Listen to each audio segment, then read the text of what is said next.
الحمد لله وحده والصلاة والسلام على من لا نبي بعده. قدرمندو محترمو درنو ورونو، یو ورور پوښتنه کړې ده چې خپلې میرمنې ته سلام کول څنګه دي؟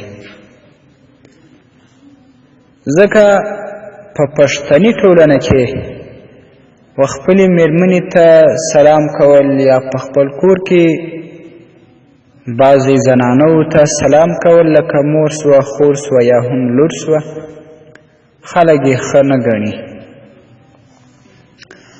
محترمه، ستاسې په جواب کې به ووایم چې خپلې میرمنې ته سلام کول او یا په خط کې ورته سلام لیکل بالکل درست دي، روا دي. په دې مسله کې هیڅ مشکل نشته، په دې کې شبهه کول نه دي پکار.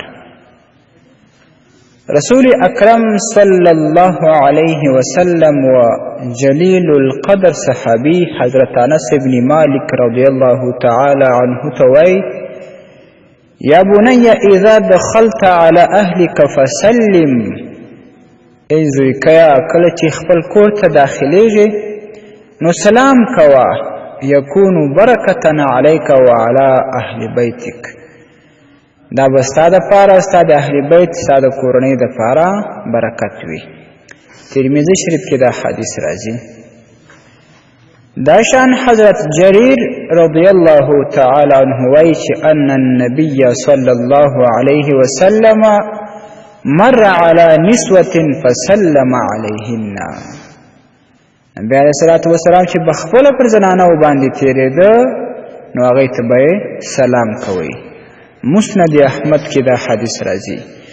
معززه، خپلې میرمنې ته سلام کول هیڅ مشکل نه لري، بالکل جایزه ده. همدا شان فقها هم وایي چې خپل اهل، خپل میرمن، خپل بچان، هغې ته سلام کول دا ډیر فضیلت لري او ډیر دوی په دغه سلام کولو باندې حق دي، حقدار دي. همدا شان د تواضع څخه هم دا ده چې د هر چا مسلمان سره ته ملاقسې ته به سلام ورته کوي، هغه که زنانه وي د خپلوانو ده او یا ډېره سپین سرې ښځه وي په زنانو کې. مثال په خپلوانو کې لکه میرمن سوه، مور سوله، خور سوله، لور سول.